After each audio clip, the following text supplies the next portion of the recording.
नमस्कार दोस्तों, आप सब कैसे हैं। आशा करती हूँ कि आप सब अच्छे होंगे, स्वस्थ होंगे, मस्त होंगे। तो चलिए दोस्तों, आज हम लोग सुनेंगे नाग पंचमी की कथा।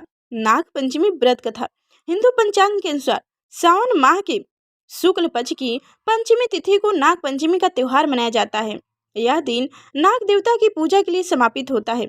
मान्यता है कि नाग पंचमी के दिन नाग देवता की पूजा करने से मनोकामनाएं पूरी होती है। पौराणिक काल से सर्प देवताओं की पूजन की परंपरा है।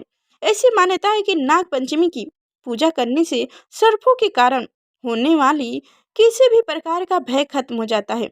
ज्योतिष शास्त्र के अनुसार नाग पंचमी के दिन नाग देवताओं की आराधना करने से जातकों की उनका आशीर्वाद प्राप्त होता है। तो चलिए दोस्तों, अब हम लोग सुनेंगे नाग पंचमी की सबसे प्राचीन कथा, जब नागदेव बने भाई। तो हमारे साथ इस कथा को अंत तक सुनिए और हमारे चैनल पर नए हैं तो लाइक करके चैनल को सब्सक्राइब अवश्य करिए। प्राचीन काल में एक सेठ जी के 7 पुत्र थे। सातों के विवाह हो चुके थे।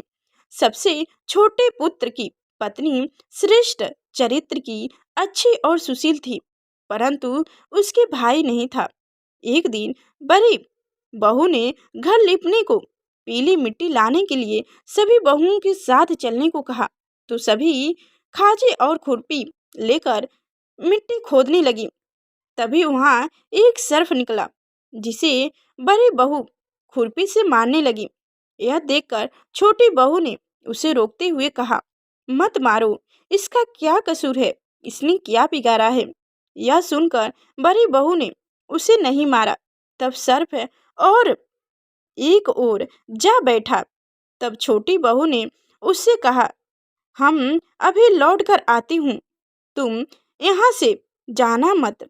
यह कहकर वह सबके साथ मिट्टी लेकर घर चली गई और वह वहां जाकर कामकाज में फंसकर सर्प से जो वादा किया था उसे भूल गई।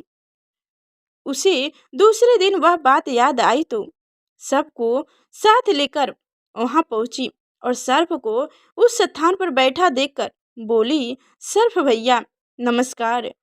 सर्प ने कहा, तू भैया कह चुकी है, इसलिए तुझे छोड़ देता हूँ, नहीं तो झूठी बात कहने के कारण तुझे अभी डस लेता। वह बोली, भैया मुझसे भूल हो गई, इसकी क्षमा मांगती हूँ।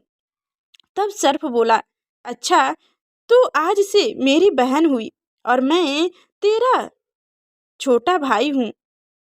मुझे जो मांगना हो मांग लो। वह बोली, भैया मेरा कोई नहीं है, अच्छा हुआ जो तू मेरा भाई बन गया।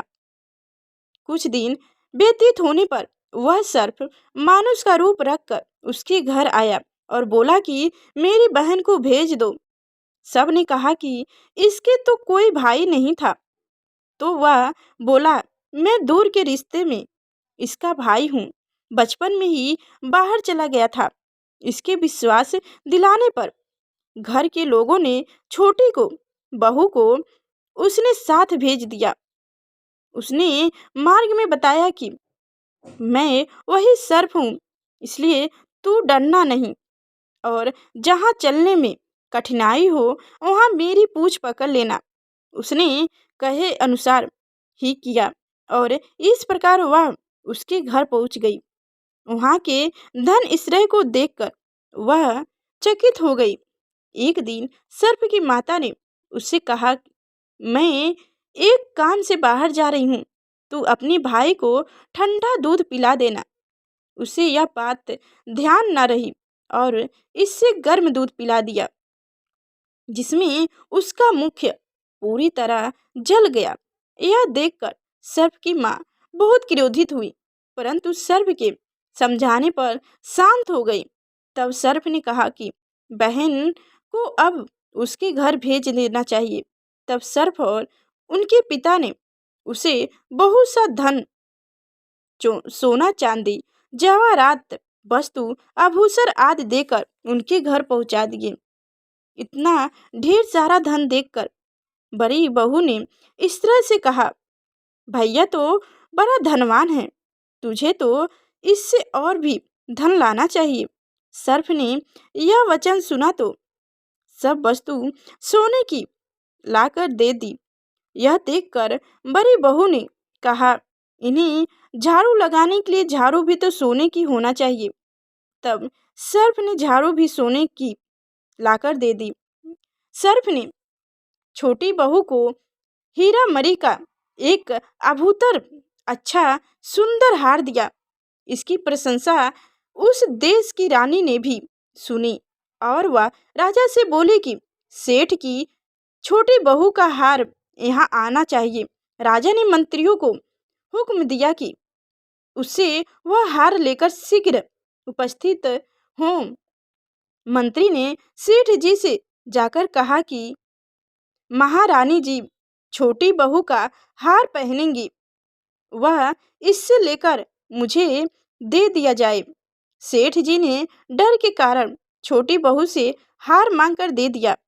छोटी बहू को यह बात बहुत बुरी लगी। उसने अपनी सर्फ भाई को याद किया और आने पर प्रार्थना की, भैया, रानी ने हार छीन लिया है, तू कुछ ऐसा करिए कि जब वह हार उसके गले में रहे तब तक के लिए वह सर्फ बन जाए, और जब वह मुझे लौटा दे तब हीरा और मरियों का हो जाए। सर्फ ने ठीक वैसा ही किया। जैसे ही रानी ने हार पहना वैसे ही वह सर्फ बन गया। यह देखकर रानी चीख पड़ी और रोने लगी। यह देखकर राजा ने सेठ के पास खबर भेजी कि छोटी बहू को तुरंत भेजो। सेठ जी डर गए कि राजा ना जाने क्या करेंगे। वो स्वयं छोटी बहू को साथ लेकर उपस्थित हुए। राजा ने छोटी बहू से पूछा, तूने क्या जादू किया है? मैं तुझे दंड दूंगा। छोटी बहू बोली, राजन श्रेष्ठ, क्षमा कीजिए, यह हार ही ऐसा है कि मेरे गले में हीरो और मरियों का होता है और दूसरे के गले में सर्फ बन जाता है।